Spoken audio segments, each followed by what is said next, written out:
Hey guys, it's Megan. Before we launch into season 2, I just want to take a moment to reflect back on season 1. In October of 2019, I launched the 6 Feet Above podcast. The very first episode is called the Solo Cast, which means it's just me and my story. I remember that day it was released. I was anxious, excited, nervous, not because I was worried about being judged or ashamed of my story, but I was fearful that the world may not be ready to talk about mental health and illness in such an open forum. I was wrong. I was so wrong. The first season proved that not only are we ready to talk about these topics, but that the world needs it now more than ever. And I just cannot thank you enough for listening, for sharing, for being so supportive, whether we're friends or strangers. I just want to say thank you for all of the support and encouragement from season 1. It's because of you that I'm doing season 2. Please know that each episode can stand on its own and you don't have to listen in chronological order. So feel free to jump into season 2 or go back and listen to episodes from season 1 at your convenience. Without further ado, welcome to the 6 Feet Above podcast. It got to the point where I remember being in bed. It was a weekend and it was like pitch dark in my room, and I don't know how it got to this point, but I told my husband, I was like, I don't want to be here anymore. And he's like, what do you mean? And I was like, I just feel like you would be better off without me, and these babies would be better off without me, and I'm a therapist at this point, okay? Right. And I'm not knowing. So now you feel even worse about it. Yeah, I'm like, how come I can't control this? What's going on with me? Yeah. And that was like, I think, my breaking point. I'm Megan Armstrong. Welcome to Life 6 Feet Above. 6 Feet Above was created when I started to share my story of spending 16 years wanting to be 6 feet under, to now living a life full and happy 6 feet above. The more that I started to talk about my journey, my struggles, and my past, the more I realized people were genuinely interested and not judgmental at all, which is what I'd feared for so long.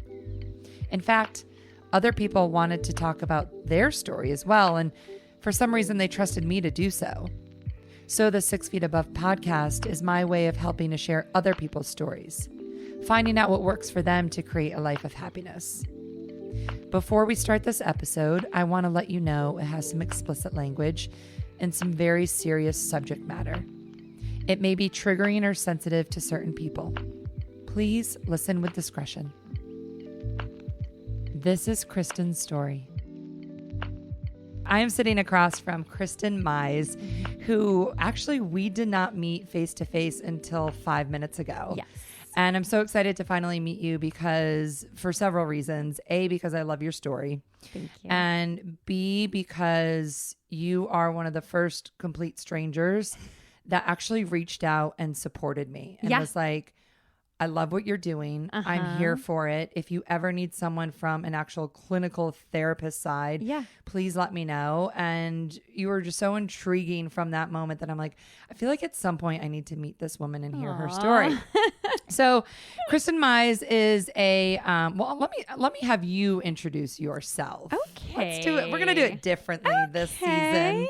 Well, first of all, yes, I am a complete stranger and I do tend to reach out to people on the internet. Not really, actually. I'm not creepy. But no, everything that you stand for with this podcast is everything that I promote in my practice and even as a human, individually. Yeah. So I love it. Yeah. Thank you. So anyhow, keep doing what you're doing. Thank you. I will try. I am Kristin Mize. I am a licensed clinical social worker. Basically, I'm a therapist, a counselor. I got my master's in social work, and then you become licensed to, hang your own slate, so to speak. Got it. But I'm beyond that. I'm a mom. I'm a wife. I married my high school sweetheart. We've been together 23 years this year. Yeah. And we have 3 boys. Crazy. Very. Riley, who's 10, and he's in fourth grade. And then Matthew and Grayson are twins. They're 8 and they're in second grade. Oh my gosh. Yeah. What is twin life like? Oh my God. From the outside, I mean. From the outside, it's constant. It's constant. Like they're either best friends or they are screaming at each other. Are they identical? Or no, they're fraternal. Okay. They could not be more different, but yet they're very similar in a lot of ways, you know? Yeah, it's crazy. Somebody's always either crying or yelling.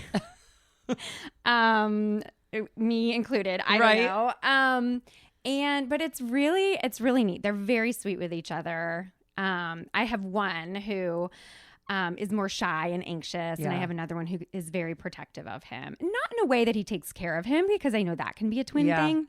I try and make sure not to push that onto Matthew. Right. But it's crazy. I mean, I'm so blessed. I'm so fortunate. And I'm so exhausted. Well, I was going to say, what is it like with 4 boys? It's in your gross. house? Okay, I just had the we finally broke down a couple years ago and got a cleaning lady like once a month. She came Friday, and my bathroom is already disgusting. Ugh. Not mine, but yeah, by today. She came Friday. It's Monday. Gosh. Yeah. My dad is, he's one of 5 boys. Oh my God. So there were 5 boys, and then their 6th child was finally a girl. Oh my God. But it's like the girl was the princess growing up. Yes. So that's not always better either. So, right. You know, it is what it is. Oh my God. But your grandparents made it out okay. I mean, they did. Yeah. Yeah. They're my heroes. Barely. And funny story is, this is what we have in common. All 5 of my uncles, including my dad, so all 5 boys played hockey growing up. That's right. And then they put themselves through school, and then they all coached high school hockey at some point. So cool. And then the girl, the youngest, was an ice skater. Nice. Yeah. So it runs, I'm sure. runs in the family. That's a lot of rink time. That's a lot of early morning wake ups. That's a lot. Yes. My grandmother's still alive. My grandfather passed away a few years ago, but my grandma, it's funny because she's very she's not doing well, but she came to Christmas, you know, she's in a wheelchair full time and she can't stand up and all that good stuff. We actually just moved her into like our final nursing home. But anyway, she came to Christmas, and it's the joy on her face when my dad tells stories about the boys growing up, even though they're like the worst stories in the world, just to see that little spark in her eye is really, really sweet. Oh so my gosh. Yeah. I don't think she would change a thing. No, I really wouldn't. I know. I joke about it a lot, but in all seriousness, I mean, it's a pure joy, like watching them. So they play hockey and lacrosse, right? No, yeah. So not hockey. We had one. We tried all the sports. My tried. oldest tried hockey. His hands got too cold, so he didn't want it. We pushed. We tried that too young. He was like 4. Yeah. And we live in the South, so but yeah, they all play lacrosse. My husband played hockey growing up. Got it. That's okay. Yeah, and his brother, and so lots of hockey fandom in my house. Yeah. So and you're from Massachusetts. Yes. Originally from Massachusetts. Grew up there, and then Greg and I moved down to Atlanta back in 2007. We were sick of the winters. So what was it like? What was your home life growing up? So growing up, I'm the oldest of 3 girls, and Irish Catholic family. Dad was very strict. Yeah. Both my parents worked full time. Okay. Which is why I'm like, I don't know how they did it. Yeah, with 3. Three girls. Yeah. But I think life was just a little bit simpler back then. Yeah.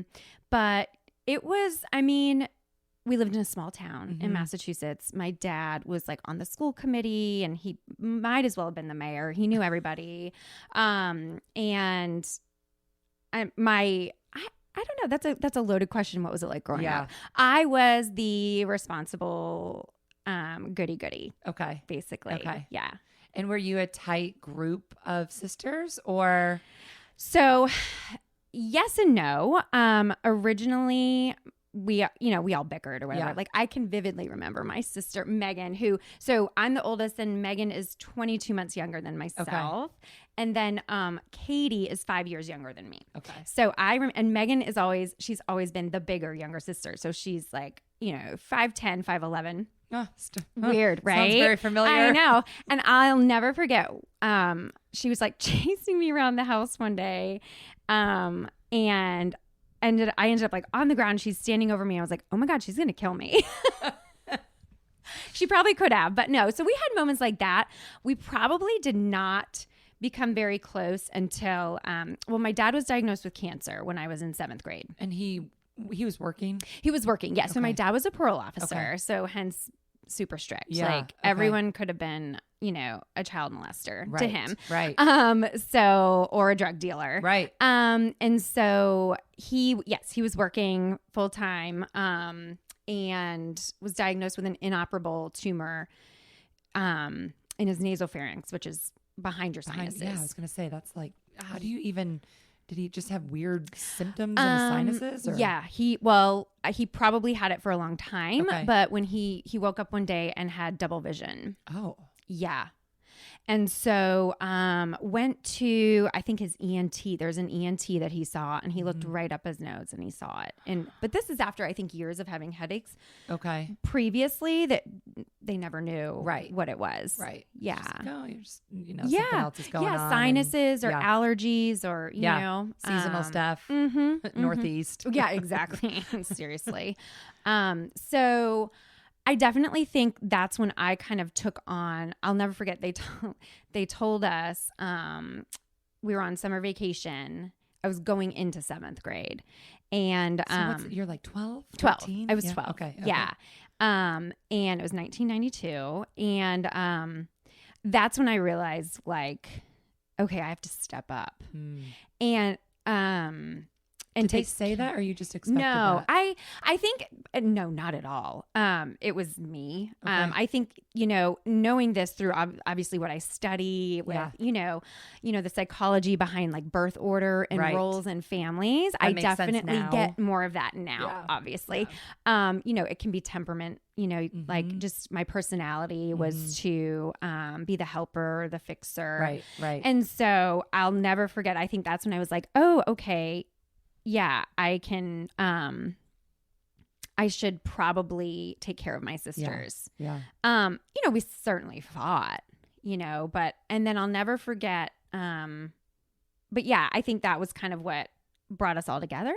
Okay. In a way. So, but he lived for several years, right? 6 years. Yeah. They gave him 6 months at the time. That's crazy. So it was like panic mode. Right. And he went through this ridiculous treatment at Mass General and where he went every single day, commuting into Boston. We lived like 45 minutes away, but it's like Atlanta, like with traffic. Right. Yeah. Yeah.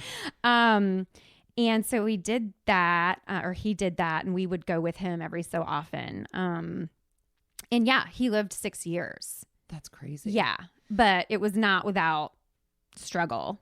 So was he able to still function and do like the day-to-day dad stuff and work and all of that? Or he, I think, maybe missed one of my track meets. Jeez. Yeah.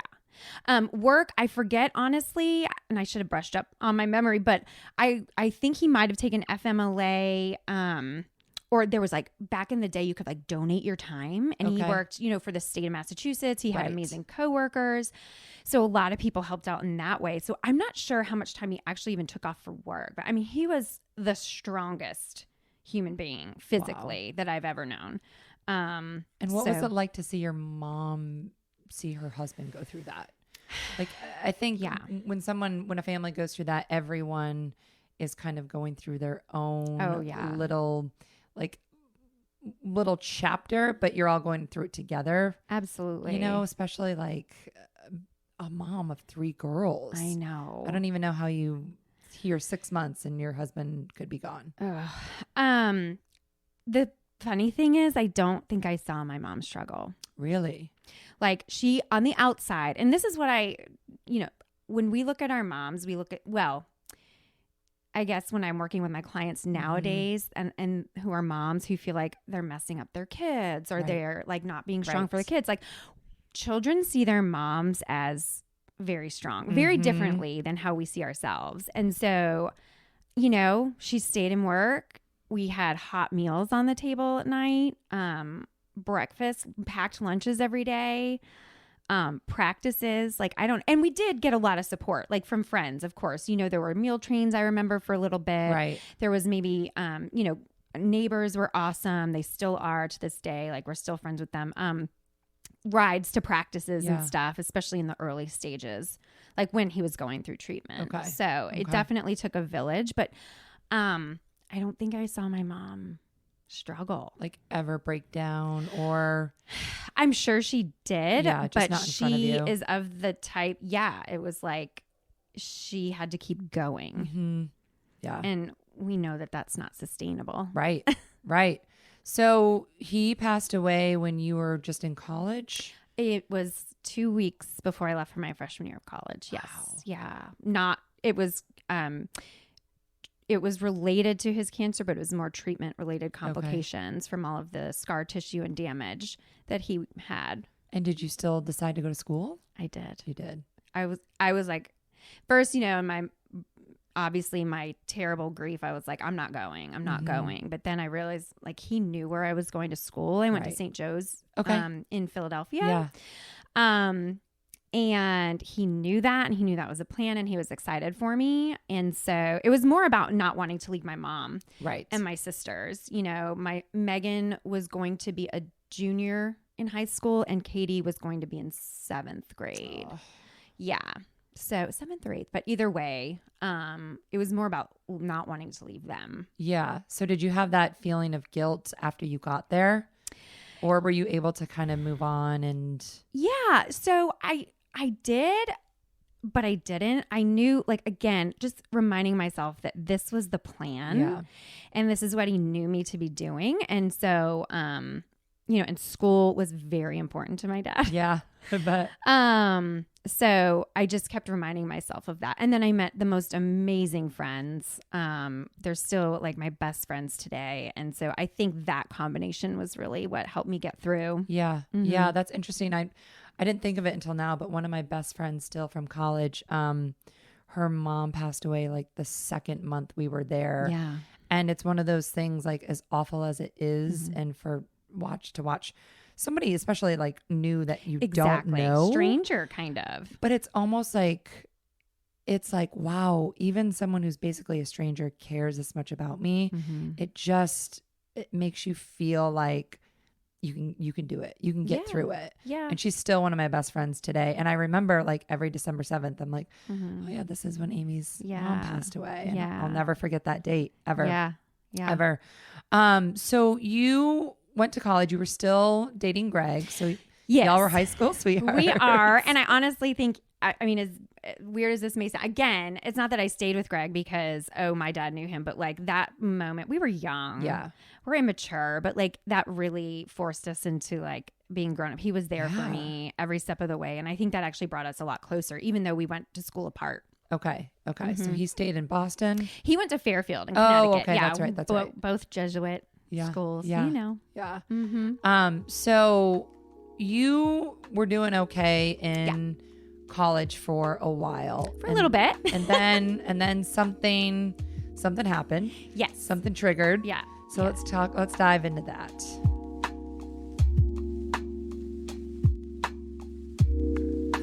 Okay. Well, soon after, so freshman year was like figuring myself out, right? Like I'm 6 hours away from home. I had these great friends. I had freedom that I never had. Yeah. So figured that out, but had, overall, did well. Sophomore year, I started noticing, probably beforehand, but I saw my sister, Katie, the youngest. I went home and, we met. Sorry, I'm talking out of my head, but we had met for like an event at, we were dedicating like something in my dad's name or something. And we had all met as a family. Right. And I saw my sister, who at the time, I guess was in 8th grade. Okay. And she looked emaciated. And I was like, oh, like what's been going on at home? Yeah.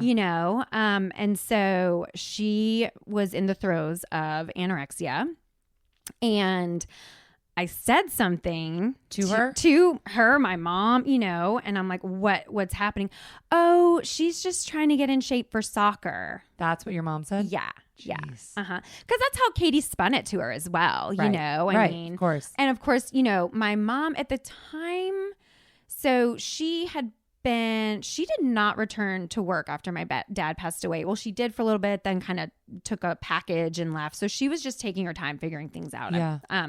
And so, obviously processing years of like trauma and grief and stuff like that. Right. So anyways, show up and at this family function, like she wasn't eating and all that. And I was like, okay, well, this is what I think is going on. Yeah. I'm no expert, but no expert yet. Yeah, exactly. So, finally, but again, I got on the plane, went back to Philly, and it was sort of like, well, I mean, this is pretty serious, but I didn't, nobody was really hearing me on that. And even my sister Megan, I don't think was, because she was still home as well. So, and this is 20 years ago when, I mean, this was kind of just being talked about. Well, right. Exactly. Now I feel like it's very commonplace to hear about, eating disorders. There's very much more public awareness about it. Right. This is, 20 years ago. And you have a 7th grader having a Diet Coke in a day, and like running before school. So, it was kind of an eye opener. And of course, then we didn't, what we know now is they're often a response to trauma. Right. But again, all of this is just, we know this now. Right. So here I am, I'm 20 years old and I'm watching my sister suffer. Yeah. And I don't think it was really, and of course, being far away and I'm the fixer and I'm the helper and I'm the big sister, there wasn't a whole lot I could do. Yeah. So, and your mom wasn't receptive to it. No, not in the beginning. But I think, I don't know when it all shook out, but finally, I mean, she was like getting physically ill. She needed inpatient hospital treatment for medical reasons. Yeah. Her weight was so low. And I think, she was in Children's a couple of times in Boston, and it was serious. It was scary. Did she ever talk to you about it? No, she was very emotionally stunted. Okay. Think about it when, I think she was, I guess, how old when my dad was diagnosed? 2nd grade. Yeah. And those are my twins' age right now. So I think of that and I'm like, oh my God. So, she did not really talk to me about it. Did you, but you asked her about it, or? I would. Yeah. This is kind of why I went into my field. I felt like at least I was always the one people came to for advice or support or feedback. Could trust. Yeah. And I almost, and to no fault of hers, but it's not like I became the enemy, but it's just that she was shut down. Yeah. And wasn't really talking to anybody. Yeah.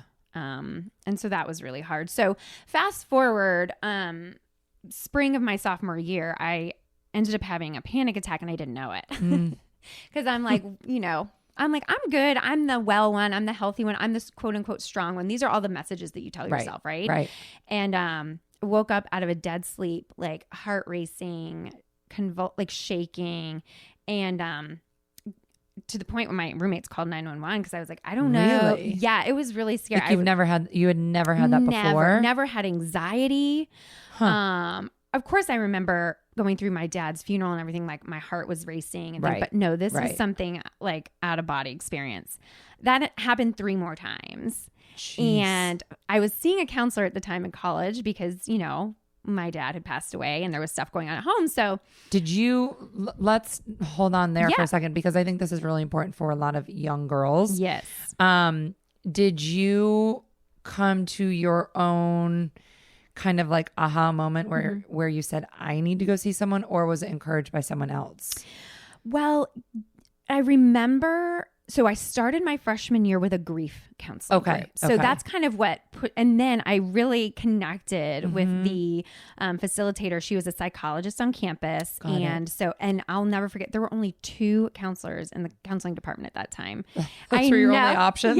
Yeah. But like now I think of like, counseling centers and colleges are busting at the seams and they have 10. Which is actually sad because they have to be busting. Like they have to be, a ton of options because it's so prevalent now. It is. So that's how that started. And then I just continued to see her to kind of process my grief.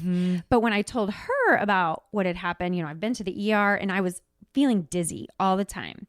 And like literally, even when I wasn't having a panic attack. And so they told me in the ER I had vertigo, and they gave me some vertigo medicine. Of course, it didn't help. So yeah, anxiety can have a lot of physical symptoms, and dizziness can be one of them. And she's like, I think you were having panic attacks. I was started on Paxil because I was like, well, this doesn't feel good. Make it stop. Yeah. Give me something. She couldn't prescribe, but somebody at the college did. And I was put on Paxil and I started feeling better. Huh. Yeah. And were you on that for a long time? I stayed on it through college, a few years. It was sort of, and I say this to some people, you know, you can be on medicine for what we call like situational, you know, spikes of anxiety or depression. Given that I had a lot of stressors that I was processing, I believe I stayed on it for 2 years at the time, started feeling a lot better. And my senior year, I was not on medication. I vividly remember not being on anything. Like you took yourself off of it? With a doctor. Yeah. You can wean yourself off. You know, it's a weaning process. Yeah. Never go cold turkey. Yeah. Even if you think you feel awesome, you probably feel awesome because the meds are working or other things that you're doing. But so senior year, and then because I did start having more anxiety and even some symptoms of depression my senior year. So how were you able to eventually wean yourself off with the help of a doctor? With the help of a doctor, it's pretty simple. If you feel like, hey, I want to come off my medicine, you just let them know. And if they agree, you know, they can't force you to do anything, right? But if you're like, I'm good, you know, there's, it can take some time, and you slowly decrease your dose, typically a week or two at each increment, going down. But what else were you doing in your life to be like, I can do this now? Yes, very important. Because I feel like that's, you know, for me, I just didn't want to be, I was in a totally different place at 31 than I was at 16. Right. So I was like, okay, I'm ready. I feel like I have a way better control and handle on my life. Absolutely. But it took me, 15, 16 years of work. Mm-hmm. So work did you do? Well, lots of therapy. Yeah. Okay. Kind of realizing, just even learning about anxiety and depression. Right. Lots of retraining my thoughts, my brain, and exercise, running. Okay. It's my passion. It did turn into more of an unhealthy relationship in my early 20s after I graduated college. Okay.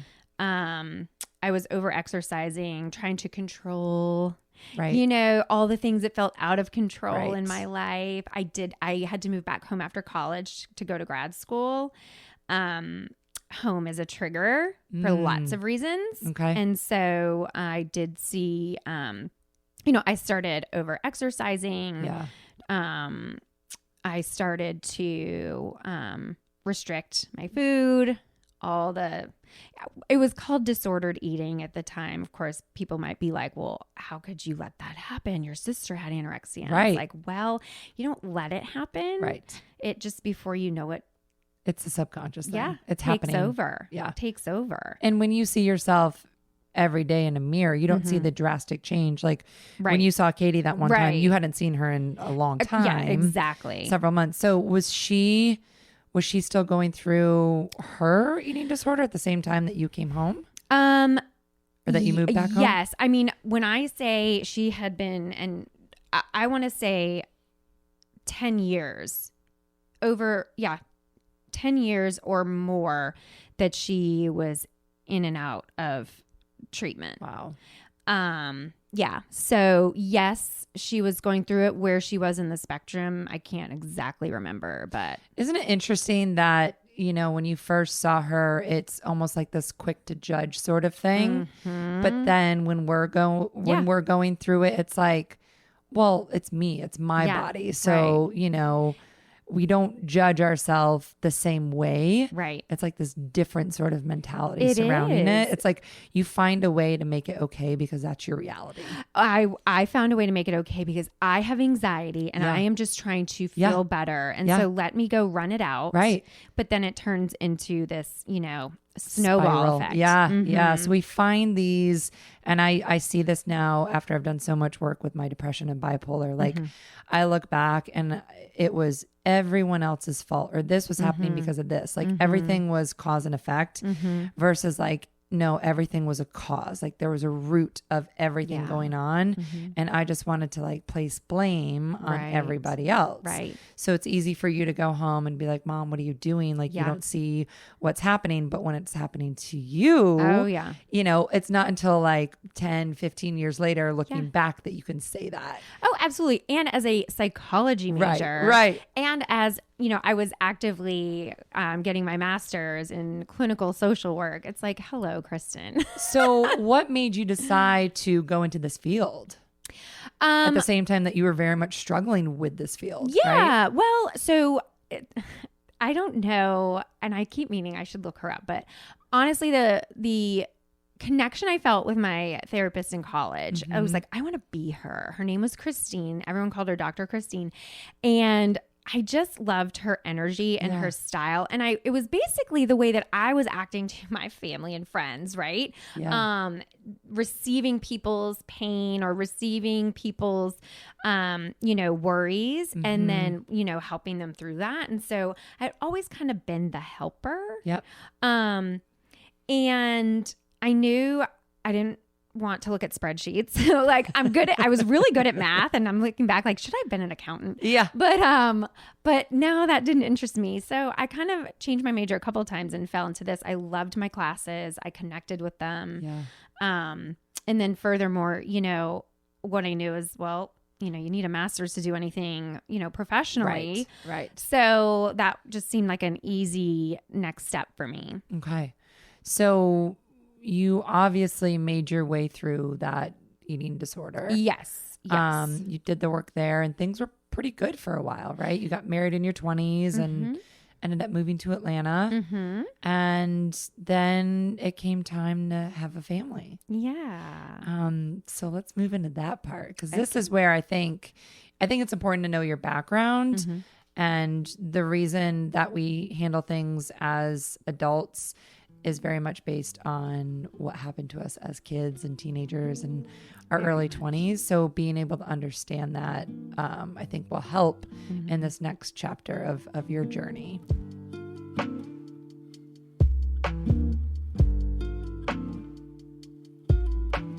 Yes, absolutely. So, we were like, well, I mean, let's have babies, right? Sounds like the perfect story. Well, first you're like, let's get out of the Northeast because it's awful. Then we fell in love with Atlanta. We're like, we are never moving home, and it's been true thus far.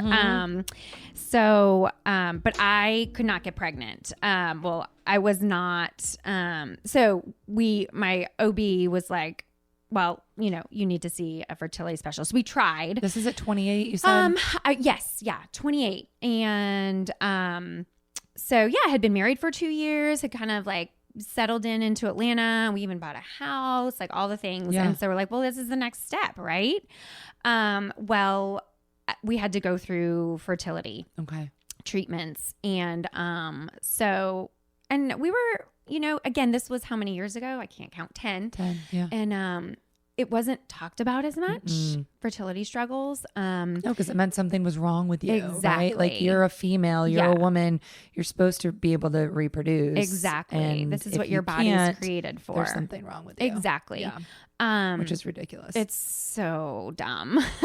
There's so many reasons why. But so we sought out you know, treatment. We got tested for everything, you know, and turns out that I just needed to be put on some medication and we had to go through, you know, a few rounds of that, injections. Yeah. It was exhausting. It is exhausting. I went through, I froze my eggs a few years ago. So going through like the first stage of IVF when you pump yourself full of hormones and like, your body doesn't feel like it's yours. No. And, it was awful. I know. It was awful. So I can only imagine what the whole thing's like. Yeah. Yeah. And I mean, my husband was so supportive. I had a great doctor. She was awesome.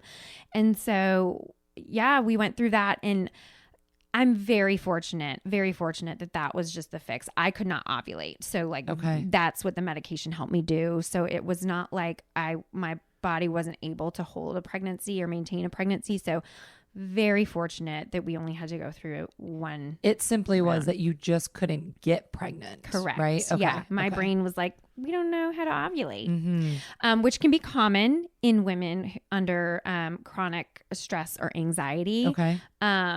A lot. I see so many women in my practice where they've had a lifetime of either stress or trauma. Not that they recognize it as such when they were growing up, but I'm like, I hear their stories and I'm like, oh my God, you're in fight or flight your whole life. Is there a term for that? In terms of related to fertility? Yeah. Well, it definitely affects your hypothalamus. Okay. And so sometimes it can affect, and that's the part of your brain that says, hey, you need to ovulate. So mine was called hypothalamic amenorrhea. It sounds really nerdy. Wow. Yeah. Years of even physical stress, like running and obviously and working out. And, but then, the stress of the things that I went through or the pressure that I felt I was under. Yeah. I felt like I had to be perfect. Yep. Very common in women who end up struggling. Would eating disorders have anything to do with it, or just that is a stressor, so therefore that can? Yeah, certainly that stressed my body out. I was that wasn't mentioned, but I'm sure it has something to do with it. But we regained a period and all of that after becoming well in my nutrition and my exercise. But it very well could have. Huh. Yeah. So. How many times did you have to go through IVF to get pregnant? So just once. Just the one. Yeah, okay. Thank God. Okay. Yeah, with Riley. So Riley was our first baby. Okay. And it was, I felt, great during my pregnancy. Yeah. I felt like I was glowing. All my appointments went well. Yeah. There were no complications with the actual pregnancy. I was on bed rest for a couple weeks at the end because I had low fluid. But other than that, it was very healthy, happy pregnancy, if those exist. And and he was born and he was great and he was an easy baby. Yeah. He did have colic. I think I blocked that out. But did you work the whole time? Yes, I went back to, because I worked at Emory Midtown. I was a social worker there. And I went back PRN.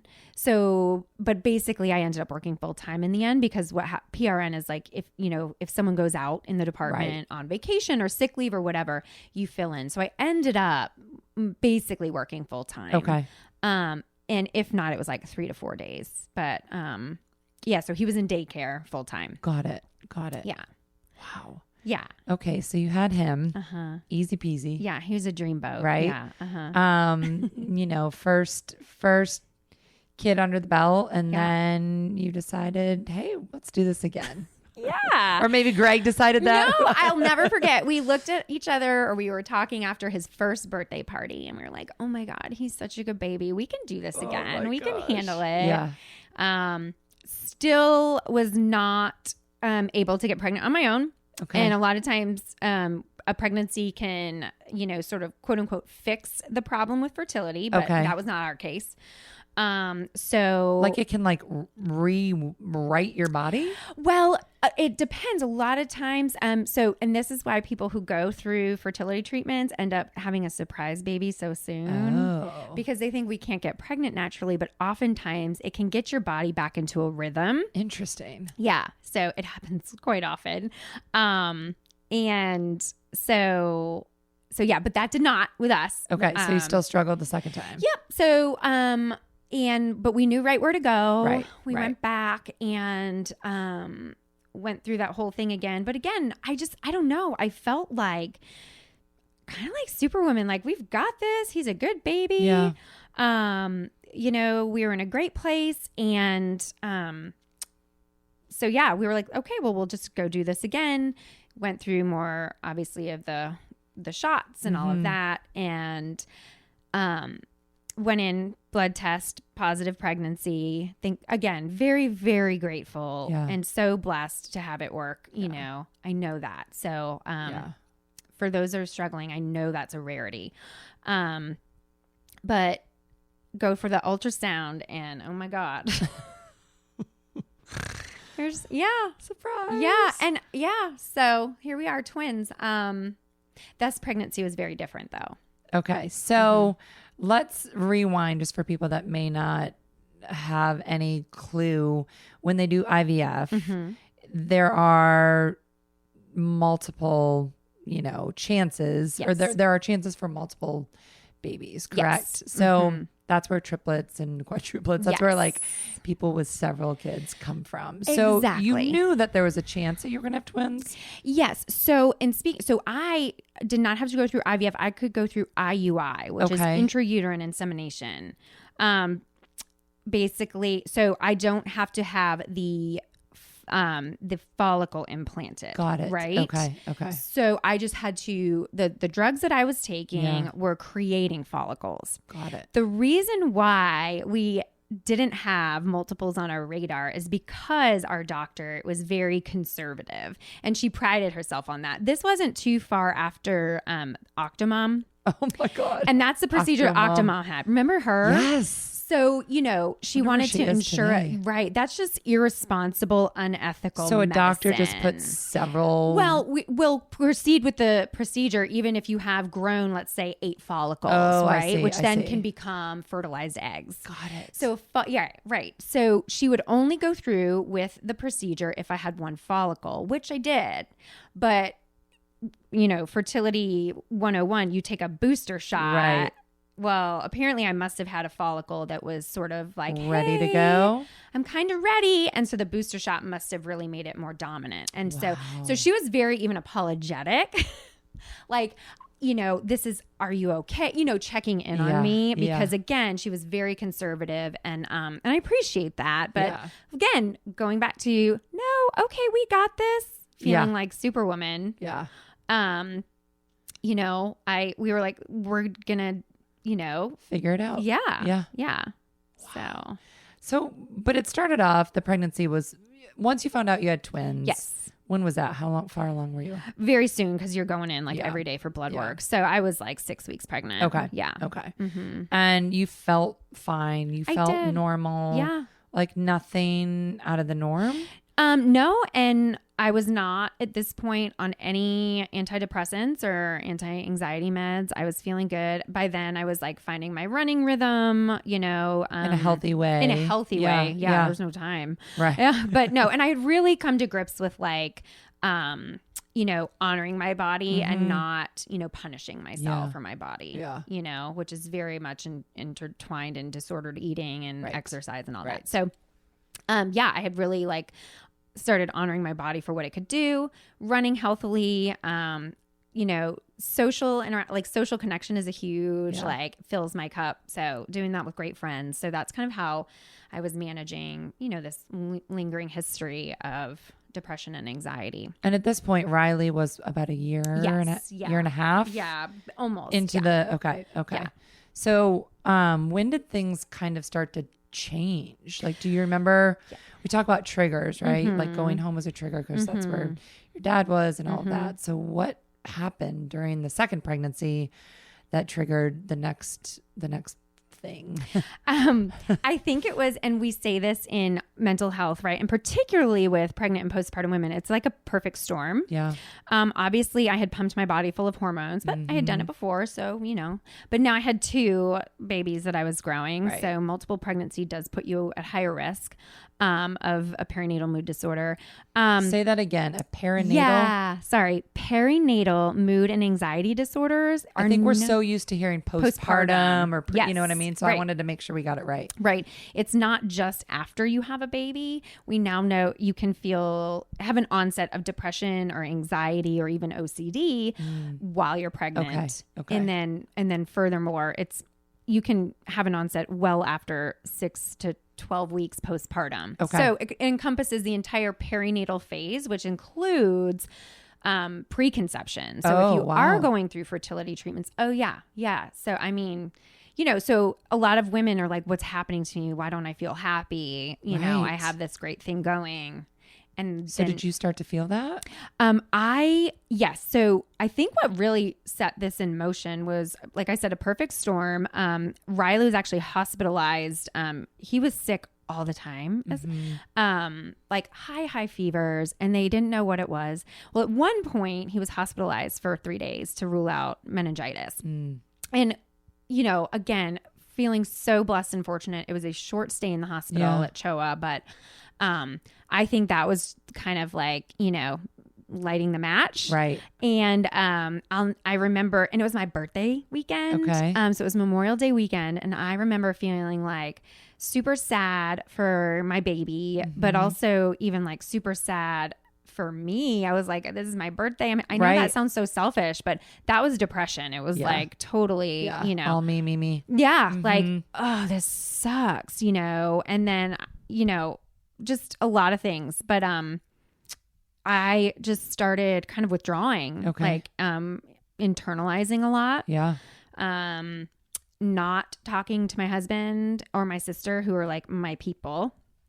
And it just started going down from there. I was just, just wanting to be in bed all day. I was angry. I was really irritable. That depression can look like irritability and anger. On steroids.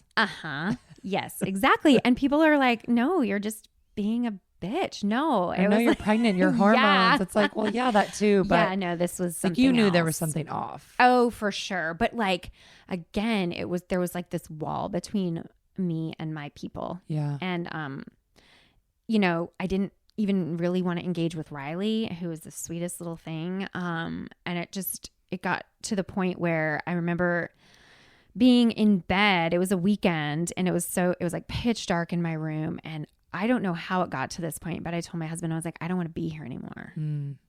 And he's like, what do you mean? And I was like, I just feel like you would be better off without me. And these babies would be better off without me. And I'm a therapist at this point, okay? Right. And I'm not knowing. So now you feel even worse about it. Yeah, I'm like, how come I can't control this? What's going on with me? Yeah.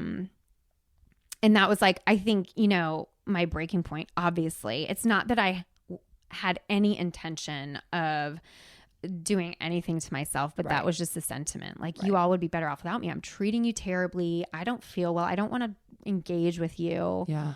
And I think that's important to recognize. If you're somebody who's gone through this, it doesn't necessarily mean that, oh my gosh, you're going to act out on, a plan of suicide. Correct. You can just feel like, think really, the distorted thoughts that, it would just be better off. You would be, pain-free, and other people wouldn't have to deal with you being a burden. And I think, but that's not the case. Right. That's your thoughts, and they are distorted. And I think it's important to remember that. Granted, I'm not a therapist, but I've been through all of this. And I feel like that very much is a precursor. That's kind of on the way. Yes. To suicidal thoughts. Right. It's like you feel that for a long time or short, whoever, different depending on the person and what they're going through. But like, that's kind of the first, like, I just don't want to be around. Yeah. I'm not going to do anything about it. Right. Yet. Right. But like, that's definitely a precursor. So that's like a huge red flag. Totally. If anyone, if your friends are saying that or family members, it doesn't mean they're going to do something right now, but it's definitely like on the road. Right. So what did Greg say to you? Like, I mean, there's only so much somebody else can say to you, right? Absolutely. I think my sister was also there because, again, I think they were clearly worried about me at this point. And this is your middle, Megan. Megan, yes. Not the youngest one, because you don't really speak Megan, to my her sister a whole Megan. lot. So, Megan lives here in Atlanta. She moved down too. She cut the bug. She's like, this is for the birds. Like the snow in April is not my thing. She moved down. She's the most amazing aunt. So yeah, she had been there. And so I was about 20 weeks pregnant at this point. And my husband, he was amazing. He said, we're going to get you help. He called my perinatologist, who is my high risk doctor because of the multiples. And rather than my OB, for some reason, I don't know, that's who he called. And she's like, hold on. Oh, we went in to see her right away. And then she said, stay here, don't leave. And she got me the phone number or she got me an appointment, I forget, with Emory Women's Mental Health Center. Okay. Dr. Goldsmith. She saved my life, honestly. So they got you in right away. Yes, And thankfully. what are they like? What's the first step? So she was these are psychiatrists there. Okay, that specialize in yes, in women that who are pregnant? and postpartum. Okay. And women who may have experienced loss as well. Okay. And yeah, so she is somebody who could prescribe medication. So I went to see her. Greg came with me. And I just broke down, and she said, this is depression. Mm-hmm. This is perinatal depression. The onset made sense for me, obviously, with a history of this in my, family and within myself, but also coupled the fact of like some stressors with Riley being in the hospital and being sick. Right. Greg had a job where he was traveling a good bit. And obviously, multiple pregnancy. And all, the fertility. The hormones. Hormones. So, I don't know. I felt it was almost like a placebo effect. I felt so much better being in there and talking to her because, when you're going through this, you think, what is wrong with me? I'm messed up to be thinking these things. Especially when I'm pregnant. Yeah. And they're two healthy babies and people would kill to be pregnant right now. So you feel worse about it because you should be happy. Exactly. So, she normalized all of that for me. I was started on an SSRI Celexa. So you can take medications when you are pregnant. Which like when you told me this, I was like, mind blown because I remember all my years in my 20s and then in my 30s, they always said, if there's a chance you ever get pregnant, you need to tell us right away. And I'm like, well, first of all, that's not happening. And like, B, because you have to go off all of your medications. Not always true. Certain medications, there's like benzos, like Xanax, Klonopin, aren't safe. But even that is a myth. So the reason why I promote Emory so much is because they are up to date in all of the latest research for what is safe for women who are trying to become pregnant, for women who are pregnant, and for women who are nursing. And I guess I would argue if you're to stay, like, it seems like you pretty much hit rock bottom at that point, right? So what's worse? Exactly. What I might do to myself? Exactly. Or taking medication to make sure I stay around and have two healthy babies. Exactly. Or, what am I putting the babies through even in utero? Right. The stressors and what they're feeling and experiencing. They're right. Everything is sort of, not everything, but, there's so much that happens in utero, like the way that mom feels affects the development of baby. Right. And so it's super important to ask the questions and, you may have ideas in your mind about what is safe and what isn't, but go to a professional who can tell you. So they put you on this medication right away. How long did it take to actually feel better? Well, like I said, I felt a huge weight lifted off of me right away, only because I was like, okay, they know. Everyone knows, like the people in my circle. And I'm not like crazy. That little like glimmer of hope. Yes. Right? When someone tells you like, this is what is going on, you're like, oh, this whole time I thought I was just psycho and crazy. Exactly. Yeah. But with an SSRI, typically they can take 4 to 6 weeks to really build up in your system. And so it's important to stay the path with those things because oftentimes like, oh, this doesn't work for me. Right. We're like in a feel good society, like instant gratification. Yes. Yeah. But stick with it. And, it builds up over time. And were you still working? I was still I somehow managed to counseling other people. Yeah. Exactly. Well, you're meanwhile going through some stuff. Well, I was exactly. I was more doing. Well, I was a clinical director at that time. Oh, okay. So I was touching less patients, and I was actually behind the desk more, which is kind of not my thing. Yeah. But it was probably for the better at that point. Obviously. Because you obviously have to be in a good headspace to be helping other people. Right. So, but I managed to like function. I think I might have called out sick one day, and I don't think anybody would have known that I was depressed. And I think that sometimes when people are depressed, like we do a really good job at hiding it. Yes. And you just kind of like do your day to day. And it's like, you don't even remember what you did that day. Like you're just so conditioned to go through it and act like everything is okay. Yeah. Which is why depression's terrifying, because you really don't know what strong people, quote unquote, Yeah, exactly. are going through, because they hide it so well. Yeah. Especially somebody in your, what you were going through. You've got a healthy, for the most part, healthy 1.5-year-old, Right. pregnant with twins. Like from the outside, you got the husband that loves you, adores you. Like High you school look the sweetheart. part. Yeah. Like, total American dream, right? We Right. even had a picket fence. We Was did. it white? It wasn't white, but Okay. I was like, oh, gross. How bad could, no, but yeah, I mean, things aren't always as they seem. Right. So you got out of that dark space with Dr. Goldsmith. Yes. Is she still there? She is. Is she? They are very busy now. I'm sure. I send them a lot of people, but obviously the word is out that, so they're very busy. But if you are in the Atlanta area, you can just Google Emory Women's Mental Health Center. Okay, perfect. So it took, a good month, 6 weeks to feel better after the medication. And then are there other things that you did at that point to really make sure that you were not only just medicated? Because I think it's important that we, promote everything else that goes along. Like meds don't just fix everything. They help you cope. Exactly. Absolutely. Yeah. So, certainly I had a very chemical situation going on in my brain. And that's why I just say, like, sometimes that's how it is, then there's situations that can make it worse. Right. Oh yeah. I forgot to mention, I'm in therapy, like, all since I was at that time, it's been on and off throughout the years since then, but oh yeah, like I've been in therapy since I was 18 on and off. Right. So, really working on myself, really working on, coping skills, making sure I'm taking care of me first, which is really hard to do. Especially when you have a 1.5-year-old and then twins on the way. Exactly. Yeah. Right. But that's where I get into so much with my clients about, nobody can do it for you. Right. And, you show up as a better mom if you're taking care of you first. And you have to ask for help. You do. And you have to make the time too. You have to ask for help. I have such an amazing village, that I'm able to do the things that I need to do to stay well, honestly.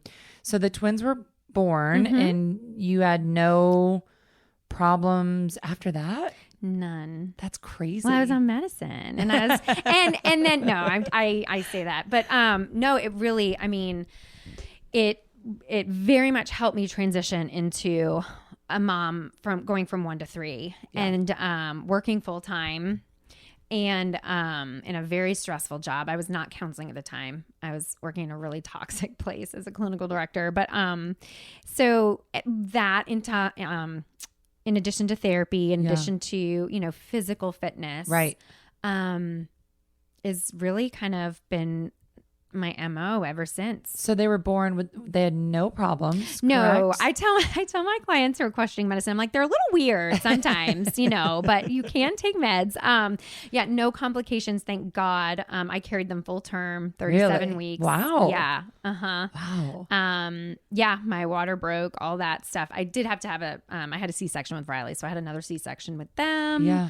But, no, I think, had I not gotten help during pregnancy, I mean, how could I not have? But I'm grateful that, because I was able to handle like even newborn twins and a toddler who wasn't potty trained. Like, I don't know. I look back, I don't know how I managed it, but obviously with a lot of support. But, right. So what would you tell a first-time mom who might be experiencing the same sort of thing, that's terrified to like voice what's actually going on in her head, because there is this sort of stigma that like you should be on top of the world. You should be so happy. You should be glowing. You're pregnant. Like all this stuff that society says, and like you're really internally struggling. Like what would you tell her? I would say you are not alone.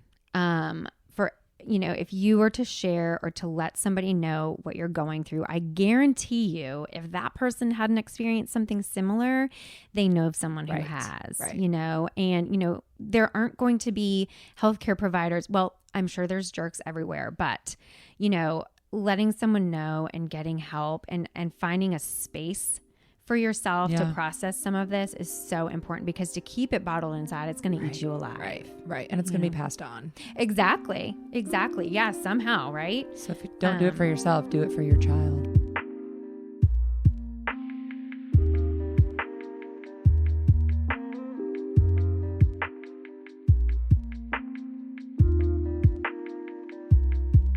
So how old are your twins now? So they're 8. Okay, so for the past 8 years, what's been going on with your own mental health and physical health and all of that? Let's first ask, are we done? Are you done? Oh, yes. Okay. So done. Okay. Like, I will love on a baby. If mom brings a baby to my office, I will shush, I will rock, I will do it all. But yeah, I mean, I joke, like, I just love babies, but no, we can't handle anymore. Okay. Yeah, Okay. Greg Mize puts the NO on that. He's like, we're done. Yeah. So you're done in that aspect, but Yes. you've 10 and 2 8-year-olds, you're very much in the thick of things. Yes. So now that they're running to sports and school and all of this, and like, it's a very different stage than when they are babies and they're first born, right? And they sit still. And they sit still. Yeah. So how do you find, did anything in the past 8 years happen, or has everything been pretty good as far as like whether you're still on medication or what you do for your mental and physical health? Or have you hit some bumps in the road along the way? Yeah, I would say in general, it's been, I mean, I'm known as like the hot mess. Okay. Like, I know, it's chaotic in our home. Yeah. I am late to everything, but overall, I have been, I would say, stable. You know what I mean? Yeah. What I try and say is, and yes, I still take medicine. It's it's my happy pills. For anxiety or for depression? For both. Okay. Yeah. And I think, what's funny though, and I have to say this, sorry, soapbox moment, but I think people are more afraid to say they have depression than anxiety. Yeah. Anxiety is so like 2020, right? It like, is. oh, my anxiety is so bad. And it is, it's true. It's real, but like, it's okay if you have depression too. Yeah. I say I have depression and anxiety, but am I depressed or anxious? No. Yeah. Anxious more so, or having, moments of anxiety, but I think, so anyways, yes, I have been on medicine ever since I had the twins.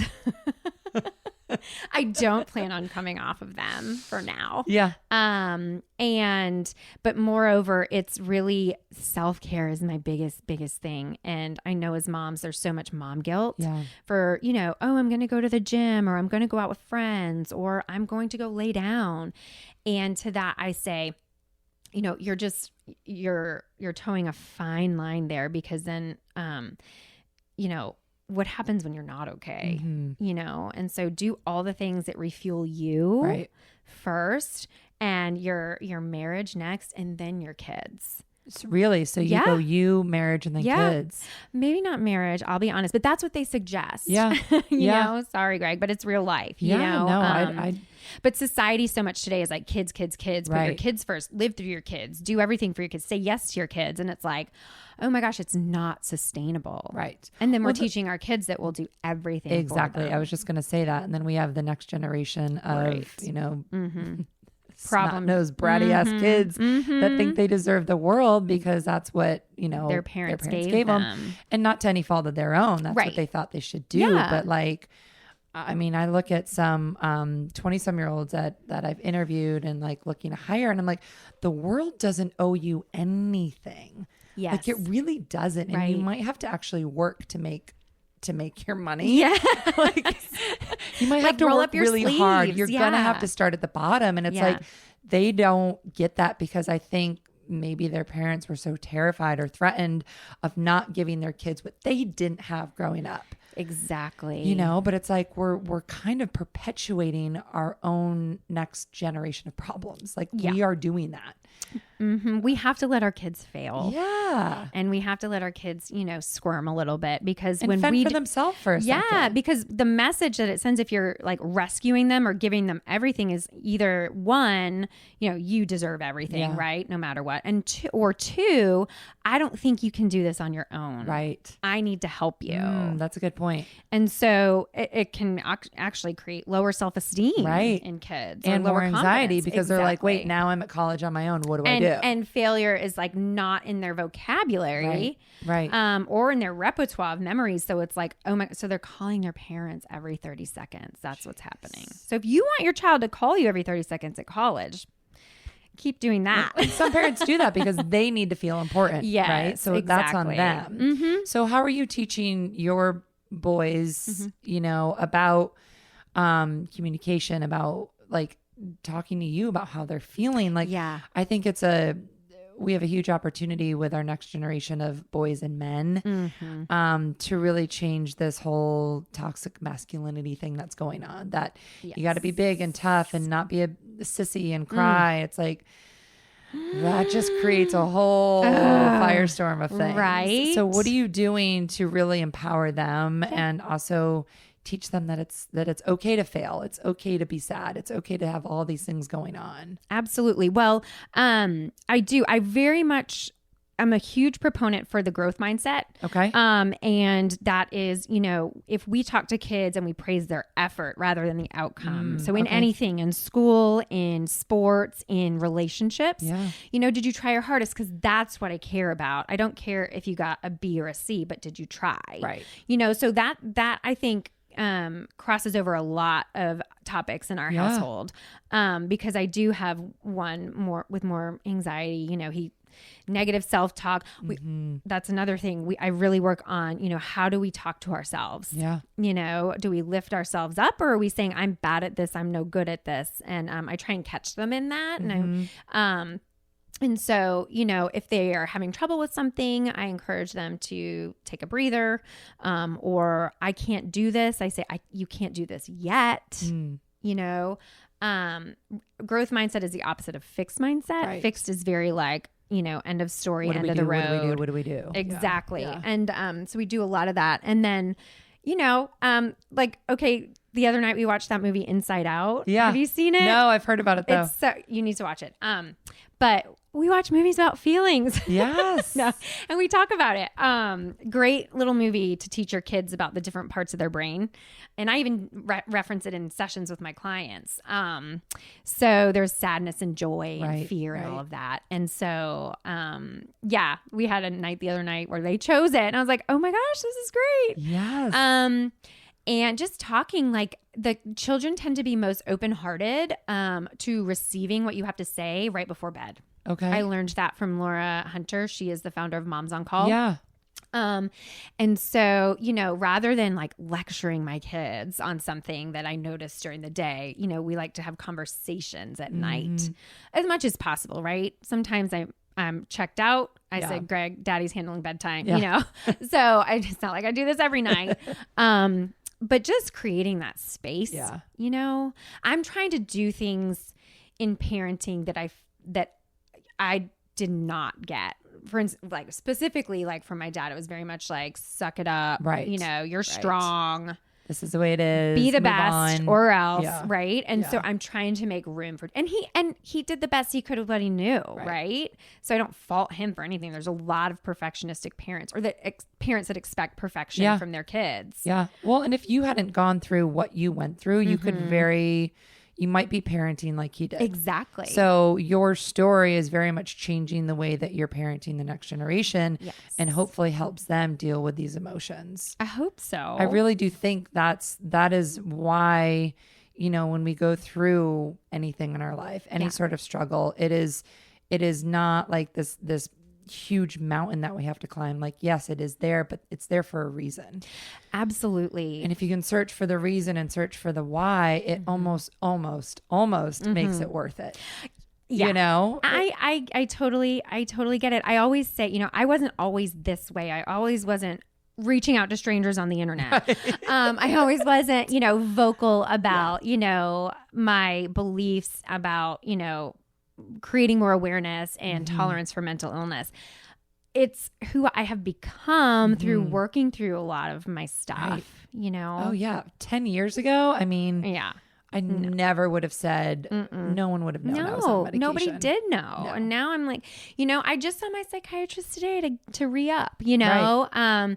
But yeah, I encourage, like the women that I'm working with a lot of times have had, you know, stuff from their past. They don't realize it sometimes till they come to see me. And I'm like, well, let's talk about your childhood. Yeah. And they're like, what does this have to do with anything? I'm like, well, a lot. Yes. Like everything. Yeah. But we don't have to stay the person that we thought we had to be when we were little. Yeah. And that's so important. I thought I had to be a certain way when I was younger to, you know, make the dynamic in our family work. But I don't have to stay that person, and neither does anybody. Right. Right.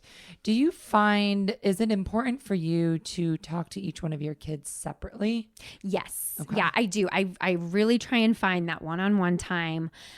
They are all different. Yeah. I cannot parent 3 kids the same.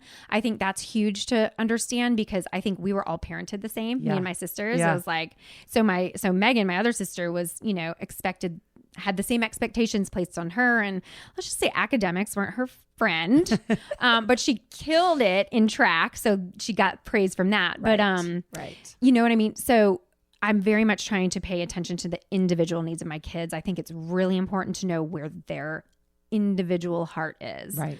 Right. And how they respond to different situations. Yes. Right. Even with the twins, you know, I have twins. I grew them the same way, ate the same things, did the same things. And I have one who can walk into a crowded room and be fine. And I have another who is like panicking. So what do you do with the one that panics? This may seem like, well, to old school parents, it's like wussified parenting, but I don't care. I think it's good to just anyone that had like, hey, this is what works for me, and that's why I started the show. It's because here's what worked for me to get out of depression and bipolar. Like, this is what works for this person. Like, let's just throw everything out in the world, and if you take one thing from this person and one thing from this guest, and that works for you, great. Like, there's no direct path for anybody. Absolutely. So there's no judgment here. Yeah. Oh, it feels like I'm in my office. Am I getting therapy? I'm very tender with him, whereas I would have been forced into go in there anyways. Yeah. Do it. You know? So I was the kid who would panic when the teacher would call on me. So I get on his level. I look in his eyes. Like physically you bend down. Yeah. Look directly in his eyes. And I say, are you afraid? You know, and I ask, you know, what's worrying him? Yeah. He's so brave and he's so strong because, you know, he's managed this for so long until one day, like a couple months ago, I get a call from the school nurse that he was crying and he couldn't stop with stomach issues. And he had gone to school, worried about something. He thought he was going to have to go to after school program, which he calls after school prison. And apparently it's really chaotic and the teachers yell, and he's like, he doesn't like to get in trouble. Anyway, so he had gone to school thinking that, and because I had no other choice, right? Like mama's got to work. Right. I went and I picked him up, and because he was physically having symptoms of anxiety. He had to go to the restroom, like all the things. So I just love on him. Yeah. You know, and then when he's out of that fear state, you know, when he feels more calm, because when a child or even a grown up is in that state, can't talk to him. No, there's no reasoning. The blood flow is not going to the front part of their brain, which helps with reasoning. Okay. It's going to your amygdala, which is your fight or flight. Right. Yeah, exactly. Okay. So there's actually science behind this. But so then we talk, you know, and we have gone, you know, we go through strategies that can help him if he is feeling worried. Mainly cognitive strategies like and affirmations. I am brave. I am strong. You know, he has really found his thing out on the lacrosse field. That's awesome. Yeah, he's like the littlest one out there, but he's kind of a beast. So I'm so proud of him, but like we use that a lot when we talk, you know, like you're one of the smallest kids out there, but yet look at how brave and strong you are. Right. You might have these, you know, these worry thoughts in your head, but you are brave and strong. And we kind of do this thing where we say, not today. We're not going to let anxiety get us today, and kind of, talk to the anxiety. Right. But do you say that word? Do I say what? The Anxiety? Yeah, he knows what it is. He does. Yeah, he does. I guess I didn't, it's like that catch-22. Like, do you address it head on and you say like, this is the way it is? Or do you like explain it to him on a kid level and try to skirt around it without using that term? With him, I think because we have seen it, he was the kid who would cling to my leg when we would drop off at daycare. Yeah. There was a teacher who was kind of militant, and he would like scream every day when I would leave. He's very much afraid of being in trouble because he does everything not to. But if you have a teacher who just yells in general, that was bad. We got out of there. Right. So we've seen this coming, and I'm just, I'm doing what comes like to my heart, I guess. Yeah. And to me, I feel like if he knows it and he can label it, because again, very much him, it's physical. Right. My stomach hurts, Mom. My stomach hurts. And but he'll have a lot of GI symptoms. And I'm like, okay, well, what do you feel worried about? And if he doesn't know, and that's okay too. Sometimes kids don't know what they're worried about. Sometimes adults don't know what we're worried, right? Okay. I'm like, things are good. What's going on, Kristin? It's funny that we're talking about this, because here I went into this interview thinking, okay, like your fertility and your depression, like that's your story. Yeah. And now I'm like, let's go off over here, because I think this is so incredibly important. It's really hard, I think, for adults to talk to kids about the same things that we as adults deal with. Yeah. But it should be the easiest thing, because here's the thing, like anxiety is anxiety, no matter how old you are. Pain is pain, grief is grief, sadness is sadness. There's a different circumstance, yes, but like the feeling is fact, whether you're 8 or 68. Right. So if they can learn how to identify it at 8 years old and, B, kind of understand it. Right. And I said this in my very first episode with my very first guest, Sheldon. It's like, we're not fixing ourselves, we're understanding. Exactly. So once you understand, okay, this is where my brain goes to, this is what happens to me physically, you can start to have control over those things. Awareness, but when you don't even know what's going on, you feel so like out of control, and you feel like I'm psycho and I'm crazy. And it's like, you're not, you just don't understand it yet. Exactly. And I think that's so much of what I do in my office is help women and my clients even just have awareness. Right. A lot of times, so much of this comes from our thoughts and our beliefs about ourselves and the world. Right. And if you're not even aware of some of those things, because they become so ingrained that they're like subconscious. Yep. And so I assign my clients the very first session for the next week or two to write down your thoughts when you start feeling badly, because you may not even be aware of what you're thinking. Right. Yeah. So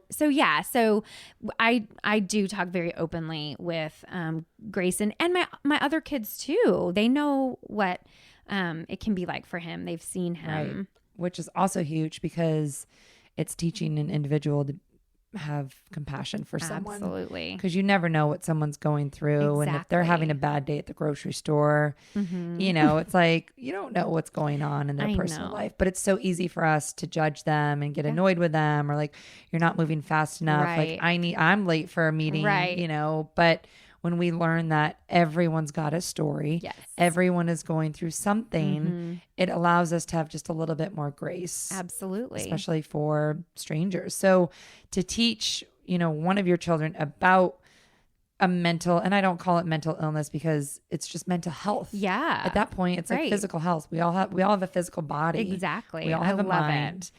I don't like the term mental illness. I know. It really we use it. I use it too. Yeah.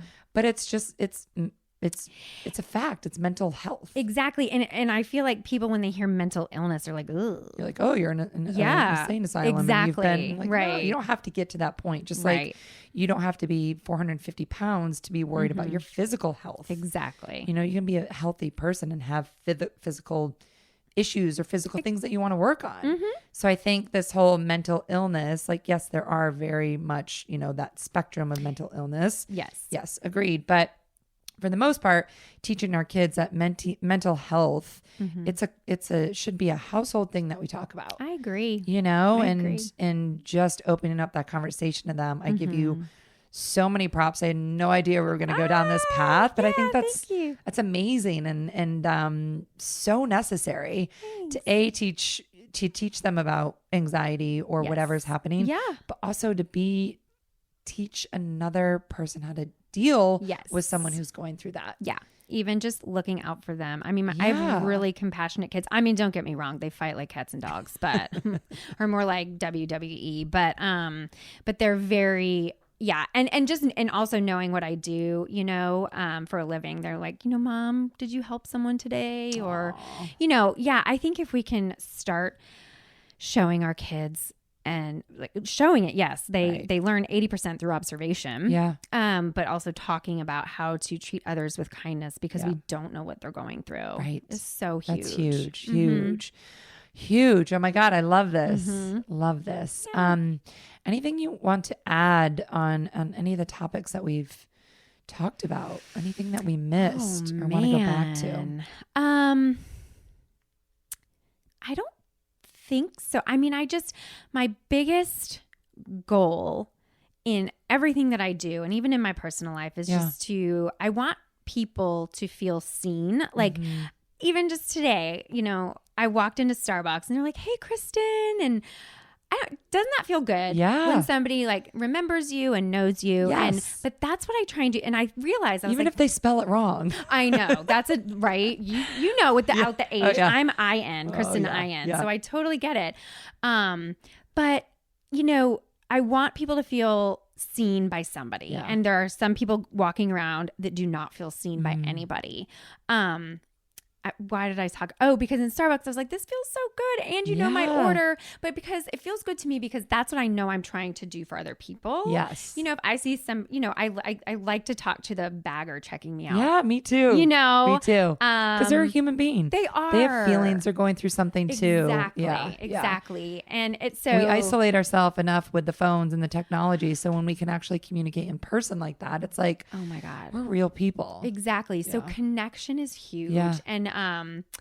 And I think there's enough people walking around in the world not feeling connected. Right. And so you may feel like it's hard, like you don't have your village, like it's hard for you to meet people, but all it takes is like looking up and smiling and say hello to someone, and the impact that can make not only on the other person, but on you. Yeah. You know, it raises dopamine in you to smile and make eye contact with someone. I don't know why I'm going on this tangent, but because just adding in extras just in case we missed anything. I'm huge on connection. Yeah. And that can also be the antidote for you feeling better if you are in a bad place. You know, you may feel like you don't want to do anything. You may feel like you don't want to see anyone, but that's actually the key in feeling better. I always say fake it till you make it. If I'm having a really bad day, I go out there and I surround myself with people, and I know that like I have to be, even if I don't want to be happy, like if I do it in front of them, it almost triggers something and I'm like, I feel better. I don't feel great, but I feel better. Absolutely. Like that's why I go work out in a group fitness class, because I don't really want to every day. I know. But I feel better. It's connection. Yeah. It's so true. I was going to liken that to, if you don't always feel like working out, right? But you do, but when you do, you feel better. And so that's huge for me too. Like, no, Kristin, I use fitness very much as a tool to help me, you know, both mentally and physically. Yeah. You know, it's such a mental game. I didn't realize that you have a second Instagram handle until recently. Do. So let's follow you. What's that one? Okay. So I'm starting this thing. It's at Good Vibe Mom Tribe. Okay. I sort of grabbed it just so I'm brainstorming for a lot of things, but Greg's like, you have to get it before it's taken. Good for you. He's in the digital media world, so he knows what he's talking about more than I do. Talk to him, actually. He's a good guy. He's very wise. He's very good at what he does. So what's your goal with this new with that handle? platform? So this is more of my professional platform where I do talk more about maternal mental health and just mental health in general. But I just want people to know that when they're there, they're getting good vibes only, and not in a way like, oh, positive is the best. No, because that's harmful actually. But there's no judgment. It's women lifting women up, supporting women, and which I'm really passionate about. We rise by lifting others. Like that's huge, and so it's a combination of just a place where that even if you're not a mom, that you can get some real talk. I like being real. Sometimes I can be funny, and just getting a supportive environment for women, because we need more of that. I love it. Yeah, I love it. And then if anyone is looking for someone to talk to, yes. You've got your own practice. You're up in Marietta. Okay. Yeah, in Cobb County. And so my website is www.kristin, it's Kristin mize.com. And it has, access to, obviously my practice, but I do also have, facts and information about perinatal mood disorders on there, and some resources as well. If, you're struggling or someone who's struggling, there's some resources on there, and a little blog. I'm working on it.